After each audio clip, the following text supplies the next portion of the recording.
Hello guys and welcome to my YouTube channel technical Uttar Pradesh. यह video आपके लिए काफ़ी इंपॉर्टेंट होने वाली है। अगर आप भी यूज करते हैं ओप्पो A6 5G फ़ोन और आपके फ़ोन में कोई भी साउंड प्रॉब्लम है तो साउंड प्रॉब्लम को कैसे सॉल्व करना है इस वीडियो में आपको बताने वाले वीडियो काफ़ी इंपॉर्टेंट और यूजफुल होने वाली है।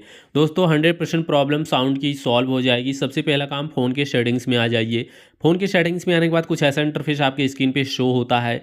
अभी यहाँ पर आपको क्या करना है, सबसे ऊपर सर्च बार दिख रहा होगा सेटिंग में। सबसे ऊपर सर्च बार पे आप क्लिक करिए। सर्च बार पे क्लिक करने के बाद यहाँ पे आपको लिखना मोनो, YMO या नो, मोनो लिख के सर्च करना है। मोनो ऑडियो नाम से ऊपर ऑप्शन मिल जाता है।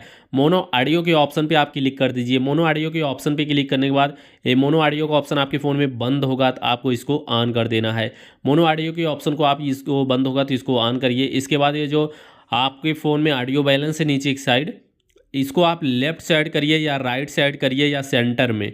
आप पहले कोई म्यूजिक चला के चेक कर लीजिए लेफ़्ट में, राइट में या सेंटर में, कहाँ पे करने पे इसको आपके फ़ोन में बेटर साउंड मिल रहा है वहीं पे करके इसको छोड़ दीजिए। साउंड प्रॉब्लम दोस्तों 100% सॉल्व हो जाएगी।